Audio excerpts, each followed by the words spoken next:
ስለ ራሳችን በእንግሊዝኛ ማውራት የ30 ቀን ትምህርት ቀን 9 ዛሬ እንማራለን። ሰላም ውድ የቀላል እንግሊዝኛ ተማሪዎቼ እንዴት ናችሁ? እኔ ደህና ነኝ ይመስገን። በቀን 8 ትምህርታችን ላይ ጎበዝ የሆንባቸውን ነገሮች ለመናገር እንዲሁም ደግሞ የማንችለውን ወይም የሚከብደንን ነገር ለመናገር የምንጠቀማቸውን መነሻ የእንግሊዝኛ ንግግሮች አይተናል። በትምህርቱ መሰረት ፈተና ነበረን። ፈተናውን በትክክሉ በጥያቄው መሰረት የተናገሩ ተማሪዎች 4 ብቻ ናቸው። ብዙ ተማሪዎች ተሳትፎ አድርጋቸዋል። ነገር ግን በጥያቄው መሰረት ተሳትፎ አላደረጋችሁም። ነገር ግን በእናንተ ተሳትፎ ትምህርቱን በደንብ እየተረዳችሁት እንደሆነ አይቻለሁ። ስለዚህ ሁላችሁም በርቱልኝ፣ በዚህ ቀጥሉ። በትክክሉ የተናገሩት 4ቱን ተማሪዎች በቪዲዮ መጨረሻ ላይ ስማቸውን የምጠራ ይሆናል። ወደ ዛሬው ትምህርታችን ከመሄዳችን በፊት እንደተለመደው ይህን ቪዲዮ ላይክ በማድረግ እኔንም ቻናሉንም አበረታቱ።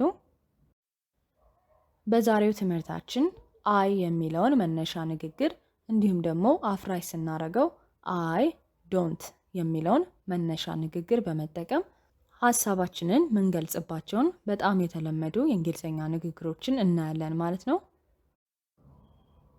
አይ አግሪ፣ አይ አግሪ፣ እስማማለሁ።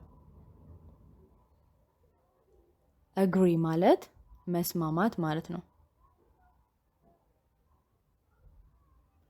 አፍራሽ ስናደርገው ዶንት የምትለዋን ከአይ አጠገብ እንጨምራለን። አይ ዶንት አግሪ፣ አይ ዶንት አግሪ፣ አልስማማም። አይ አክሰፕት፣ አይ አክሰፕት፣ ተቀብያለሁ። አክሰፕት ማለት መቀበል ማለት ነው።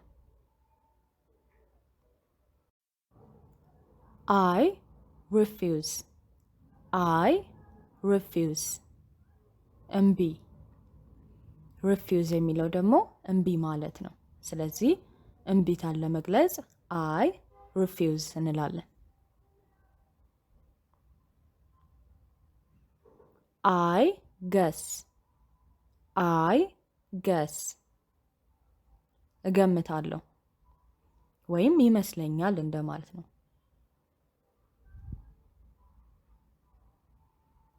አይ አንደርስታንድ፣ አይ አንደርስታንድ፣ ይገባኛል ወይም ገብቶኛል እንደማለት ነው። ተቃራኒው ደግሞ አፍራሽ ሲሆን አይ ዶንት አንደርስታንድ፣ አይ ዶንት አንደርስታንድ፣ አልገባኝም።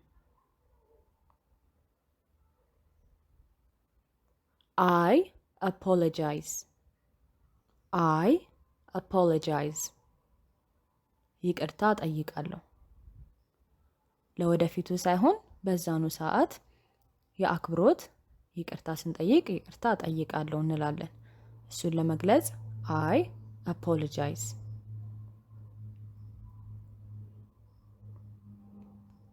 አይ ፕሮሚስ፣ አይ ፕሮሚስ፣ ቃል እገባለሁ።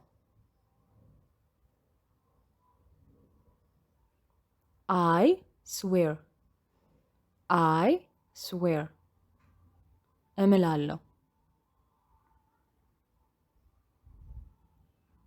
አይ ክዊት፣ አይ ክዊት፣ አቁሜያለሁ። ይህን ንግግር የምንጠቀመው አብዛኛውን ጊዜ ስራ ስናቆም እንዲሁም ደግሞ መጥፎ ልማዶችን ስናቆም አይ ክዊት እንላለን። አይ ሪዛይን፣ አይ ሪዛይን፣ ለቅቄያለሁ። ይህን ደግሞ ስራ ስንለቅ ብቻ ነው የምንጠቀመው። በደብዳቤ አስገብተን ስንለቅ አይ ሪዛይን እንላለን። ከዛሬ ጀምሮ ስራ ለቅቄያለሁ። አይ ኖ፣ አይ ኖ፣ አውቃለሁ። ኖ ማለት ማወቅ ማለት ነው። አፍራሽ ሲሆን I don't know I don't know አላውቅም። I remember I remember አስታውሳለሁ። remember ማስታወስ። አፍራሽ ሲሆን I don't remember I don't remember አላስታውስም። I doubt I doubt እጠራጠራለሁ ወይም ጥርጣሬ አለኝ። I forgot I forgot ረሳው። I heard I heard ሰምቻለሁ ወይም ሰማሁ።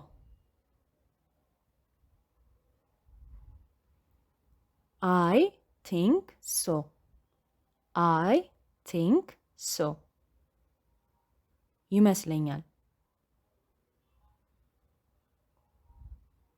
አፍራሽ ሲሆን I don't think so I don't think so አይመስለኝም።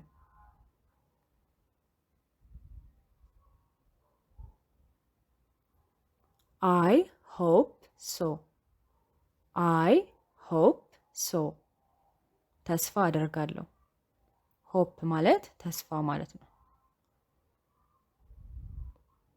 I believe so I believe so አምናለሁ፣ እንደዛ አምናለሁ ማለት ነው።